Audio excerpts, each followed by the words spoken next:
നമസ്കാരം. കശ്മീരിലെ പഹൽഗാം ആക്രമണത്തിൽ തുടർന്ന് ഇന്ത്യയെ യുദ്ധത്തിന് പ്രേരിപ്പിച്ചിരിക്കുകയാണ് ഇസ്രായേൽ എന്ന് പറയുന്നു. പാവപ്പെട്ട പാകിസ്ഥാനികളെ കുറിച്ചും കൂടി നിങ്ങൾ ചിന്തിക്കണം.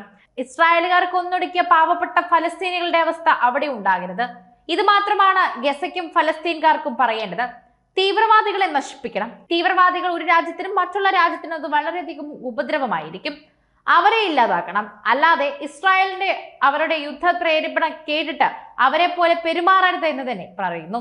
സ്വതന്ത്ര ഫലസ്തീനു വേണ്ടി പോരാടുന്ന ഫലസ്തീനിലെ ഹമാസിന്റെ നേതാവ് പാക് അധീന കശ്മീർ സന്ദർശിച്ചെന്ന് ഇന്ത്യയിലെ ഇസ്രായേൽ സ്ഥാനാധിപതി റൂവൻ അസാർ ആരോപിച്ചിട്ടുണ്ട്. ഇസ്രായേൽ പറയുന്നതനുസരിച്ച് ഗസയും ഫലസ്തീന്റെയും ഒരു വലിയ യുദ്ധം തന്നെയാണ് പാകിസ്ഥാൻ അവിടെ നടത്തിയതെന്ന് പറയുന്നു.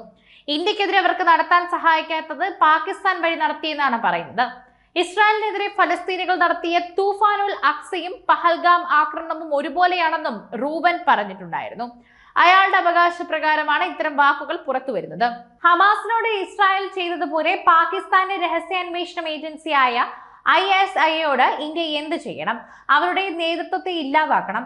ഇന്ത്യയുടെ സഖ്യകക്ഷികളായ രാജ്യങ്ങളോടും അങ്ങനെ ചെയ്യാൻ ആവശ്യപ്പെടണമെന്ന് റൂവൻ ആവശ്യപ്പെട്ടു. ഫലസ്തീനികളെ പിന്തുണയ്ക്കുന്ന യമനിലെ ഹൂതികളെ ആക്രമിക്കാൻ US-നെയും UK-യും പ്രേരിപ്പിച്ച രാജ്യമാണ് ഇസ്രായേൽ.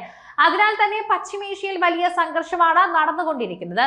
ജമ്മു കശ്മീരിലെ പഹൽഗാമിൽ വിനോദസഞ്ചാരികൾക്ക് നേരെയുണ്ടായ ഭീകരാക്രമണത്തെ അപലപിച്ച് ലോകരാജ്യങ്ങൾ എത്തുന്നു.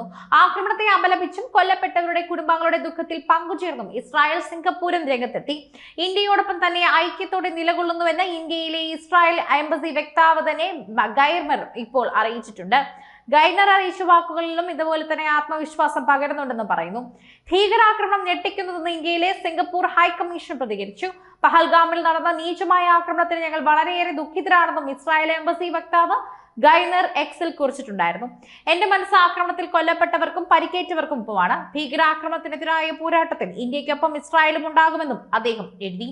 വിനോദസഞ്ചാരികൾക്ക് നേരെ ഉണ്ടായ ഇവരുടെ ഭീകരാക്രമണത്തിൽ 27 പേർ കൊല്ലപ്പെട്ടെന്ന അനൌദ്യോഗിക വിവരമുണ്ട്. വെടിവെപ്പിൽ 20 പേർക്ക് പരിക്കേൽക്കുകയും ചെയ്തു. മലയാളികൾ ഉൾപ്പെടെ നിരവധി വിനോദസഞ്ചാരികൾ കുടുങ്ങിക്കിടക്കുന്നതായും വിവരമുണ്ട്.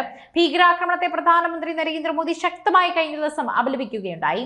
ആഭ്യന്തരമന്ത്രി അമിത്ഷാ കശ്മീരിൽ എത്തിയിട്ടുണ്ടായിരുന്നു. ഇന്നലെ മരണസംഖ്യ ഉയർന്നേക്കുമെന്ന് മുഖ്യമന്ത്രി ഒമർ അബ്ദുള്ള എക്സിൽ കുറിച്ചു. 2019 ശേഷമുള്ള ഏറ്റവും വലിയ ഭീകരാക്രമണമാണ് ജമ്മു കശ്മീരിൽ ഉണ്ടായിരിക്കുന്നത്.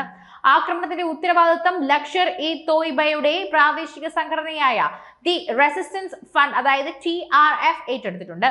സംഭവത്തിൽ NIA വിശദമായ അന്വേഷണം നടത്തും. പഹൽഗാം ഭീകരാക്രമണം നടത്തിയ 2 കശ്മീർ ഭീകരരുടെ വീടുകൾ തകർത്ത് പ്രാദേശിക ഭരണകൂടം എത്തിയിരുന്നു. 26 പേരുടെ മരണത്തിന് കാരണമായ പഹൽഗാം ആക്രമണത്തിന് പിന്നിലുള്ള 2 ലഷ്കർ-ഇ-തോയ്ബ ഭീകരരായ ആദിൽ ഹുസൈൻ തോക്കറും ആസഫ് ഷെയ്ഖ് എന്നിവരുടെ വീടുകളാണ് വ്യാഴാഴ്ച രാത്രി സ്ഫോടക വസ്തുക്കൾ ഉപയോഗിച്ച് തകർത്തതായി അധികൃതർ അറിയിച്ചത്. ഭീകരരുടെ വീടുകളിനുള്ളിൽ തന്നെ സ്ഫോടക വസ്തു ശേഖരം കണ്ടെത്തിയതായും റിപ്പോർട്ടുകളുണ്ട്.